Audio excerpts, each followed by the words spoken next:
Hello everyone, this video will introduce our latest work, Data Player, Automatic Generation of Data Videos with Narration-Animation Interplay. This work was completed in cooperation with Hong Kong UST, Cornell University, and Microsoft Research Asia. Data visualizations and descriptions are usually combined to tell data stories. One of the data storytelling forms, data videos, is gaining popularity, which uses visual animations and audio narrations to intuitively describe the data charts and vividly convey the data insights behind them.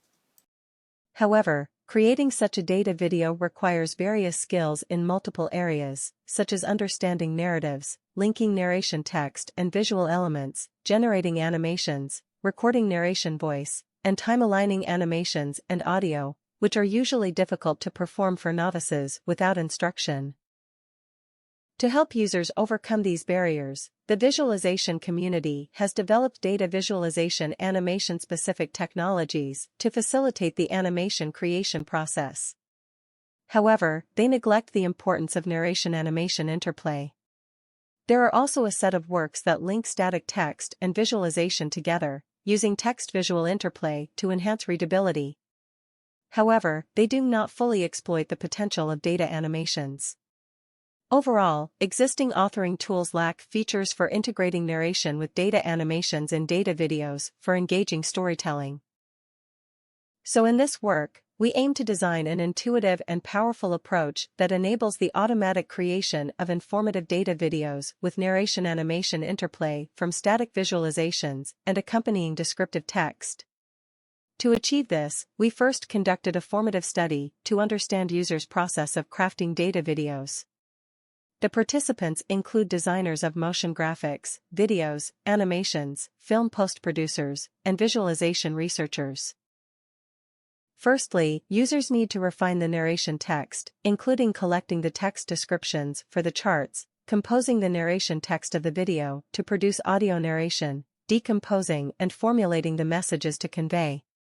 Then, they need to build visual references, including grouping visual elements if there are some relationships between them, and matching formulated messages to the visual references in the visualizations. Next, they need to design animations with semantic metaphors in line with the intent of storytelling. Finally, they should time-align audio narration and animations by manually adjusting the keyframes and setting the start frame and the end frame of the animation. They also need to listen to the audio and watch the animation repeatedly to check for outsync. Additionally, in the formative study, we also explore the key design considerations of narration-animation interplay in participants' previous design experiences. We found that they were concerned about the echoes of narratives and animations in 4 dimensions: visual structure, data facts, semantics, and temporality. Further, we derived a set of design constraints, which will be introduced in detail later.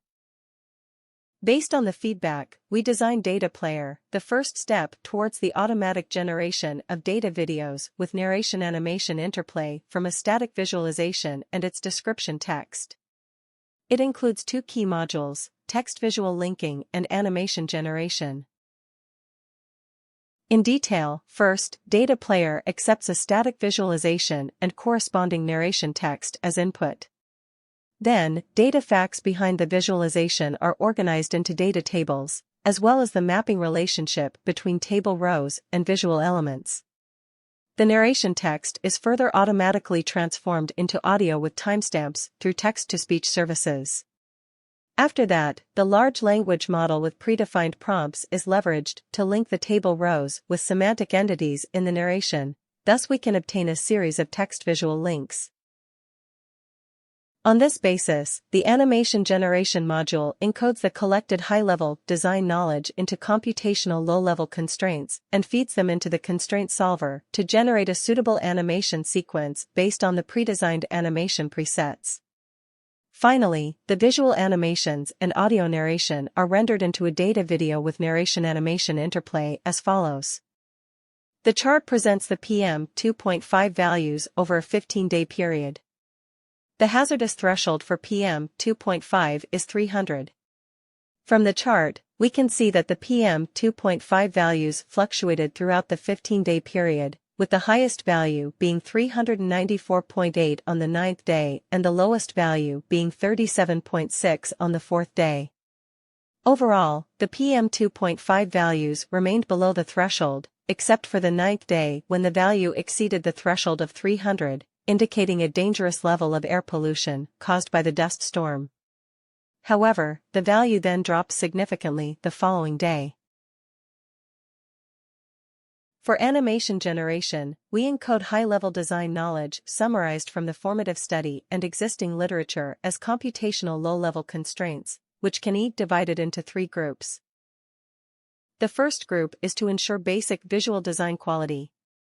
So we use the established text-visual links to generate visual structure and data facts constraints. In detail, we design linking constraints that allow only the visual elements that are linked to specific narration segments to be animated. And the integrity constraints ensure that all elements involved in text-visual links need to be animated.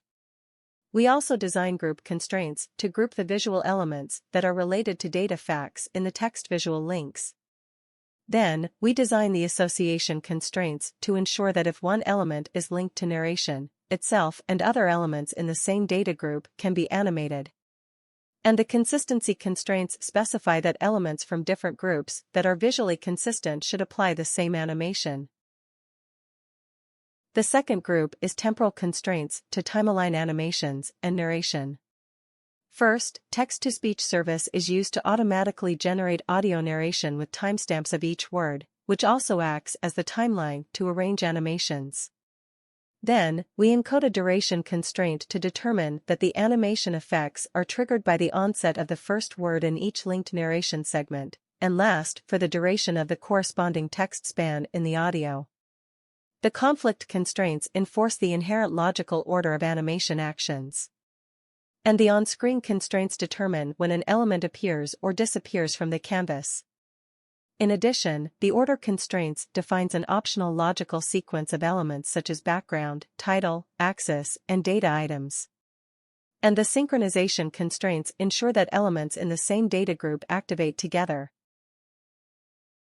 The third group is to align the semantic intents between the linked narrations and animated visual elements. We define a series of implicit mappings with priorities between the involved visualization structures and the appropriate animation combinations based on a predefined library.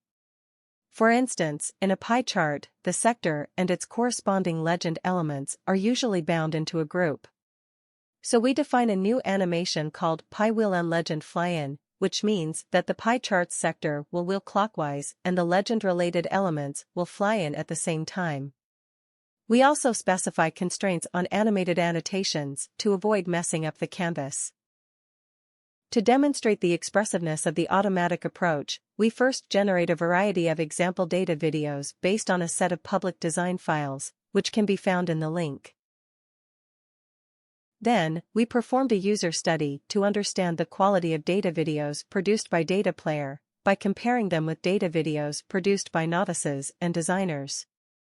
The results showed that the ratings of the automatic generated data videos were higher than the mean ratings given to the novice-produced data videos and comparable to the mean ratings given to the designer-created videos.